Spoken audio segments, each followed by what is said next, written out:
Jessii Vee, and in today's video we're going to be talking about glow sticks, which I know probably sounds very random, but because the series is Stories for a Gloomy Day, I'm going to be covering 3 different stories, and the first one is about glow sticks. Before I get started though, we do have a few really cool new things on the website for summer. So we have a bunch of new summer treats themed pop sockets. They're all sparkly and shiny and really awesome. And my favorite new thing that we have on the website is called the Popsicle bag. It's literally shaped like a giant popsicle. It opens up at the top. It has this beautiful gold chain. It's just so unique and different. So if you would like a popsicle purse, I've linked it down below. And lastly, if you were not able to get an Easter mystery box this year, we have taken all the items and we're selling them separately on the website. So if there was one thing in the box that you really liked and wanted to buy on its own, that is available now, and I will also link that down below. And yeah, that's all our new stuff. All right guys, so let's get into the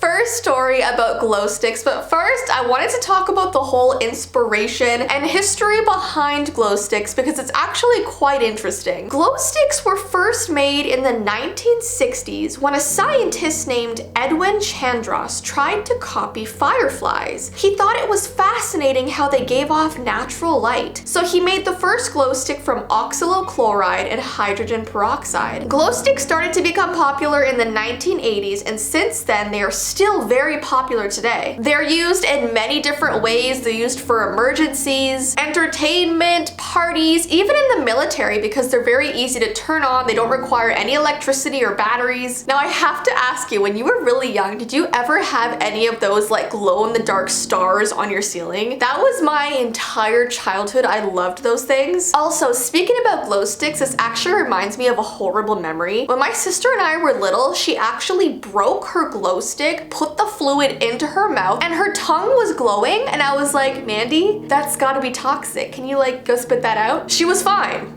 I think. But definitely don't ever do that. The liquid is supposed to stay inside the tube. Okay, so this first story is called Glowing in the Closet. There's this girl who remembers something terrifying happening to her when she was 8 years old. She had always been afraid of her closet, just like most kids are. She swore that she always heard something shuffling around in there. There were even times during the night where she would be woken up by hearing her closet creaking open, as if someone was watching her through the opening of the door. So she started placing large pieces of furniture in front of the door so that nothing could get out. Her mom walked in one day and saw that she had her toy chest, 3 chairs, piles of laundry blocking her closet door. So she sat down and spoke to her daughter about how she had to get over her fear. And in order to do that, she had to take one item away from her door day by day, and then slowly she had to start opening her closet door until it was eventually wide open while she was sleeping, just so she knew there was nothing actually in there. So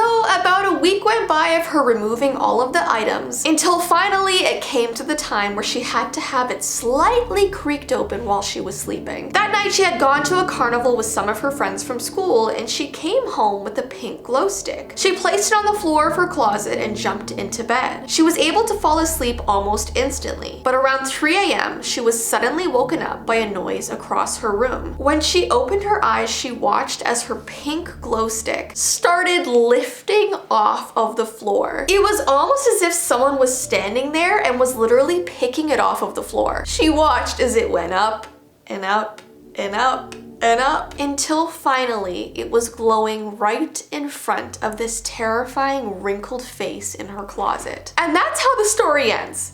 So essentially her glow stick proved to her that something was actually inside of her closet. And I was reading the comments of this story and so many people were like, oh my gosh, I'm gonna put a glow stick in my closet to see if there's actually something in there at night. Because it's a giant glowing thing. If you see it moving in your closet, clearly it's not empty. But yeah, don't worry, there's nothing actually in your closet. I don't think. All right, this next story is called face powder. There's this urban legend in Japan called the face powder hag. She is an old woman who walks through the snow wearing an oversized hat, leaning on a cane, and carrying a vial of white powder. And her wrinkled face is apparently just covered in makeup. She appears on cold nights, asking pretty young girls if they would like to try some of her special face powder. She says that if they use it to powder their faces, it will make them more more beautiful. However, the legend goes that as soon as the powder touches their face, their skin starts to peel and eventually completely falls off, leaving nothing but a skull. Then the woman steals their face and takes it away and uses it for her own purposes. Who knows what that is? So the whole moral of this story is that you're not supposed to rely on makeup to be beautiful. You don't need to add anything to your face, just enjoy the way you naturally are. And I get the moral of the story, but I also get how like makeup lets you be creative. I mean, I love wearing makeup, you know. I found this story about a girl who was walking home from her friend's house on Christmas Eve and took a shortcut through the forest. Then suddenly she heard this voice behind her say, "Hello, dear. I have something for you." Then she turned around to see this old woman leaned over with this blanket over her back and slightly covering her face. And she was holding something in her hands, but it was hard to tell exactly what it was. So the girl started running home, and to this day she swears it was the powder hag from this creepy urban legend. And who knows? Maybe it was. Or maybe it was just this little old lady who had like a Christmas gift for her. Poor thing. And lastly, we have a story called White String. Now, white string is also a strange urban legend from Japan about ear piercings. So,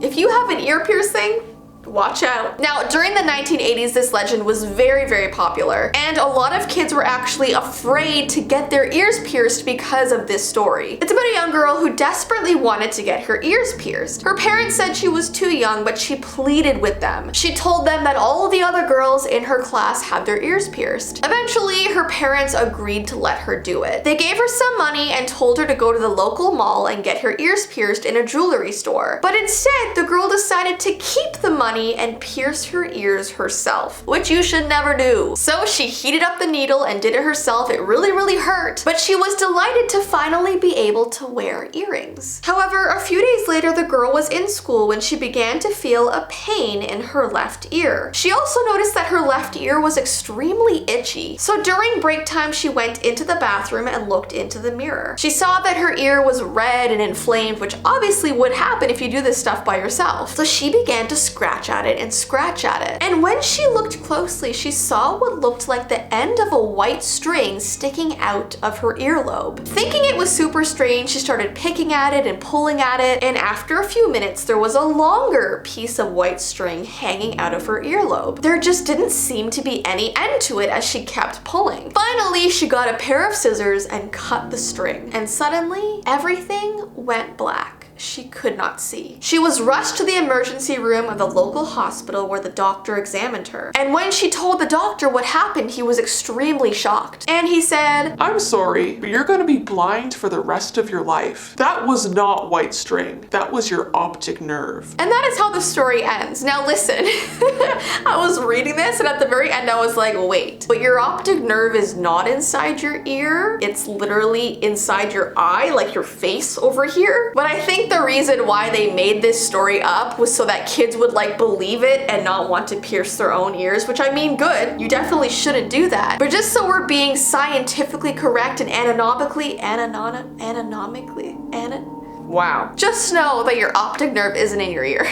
But it's definitely a very creepy story. Anyways, guys, if you want me to do more stories for a gloomy day, give this video a thumbs up and let me know. I can do many, many more. I love just talking about random creepy stories. And don't forget, if you would like any of the new summer stuff over on the website, I've linked it down below. But I hope you have an awesome rest of your day, and I will see you in my next video. Bye!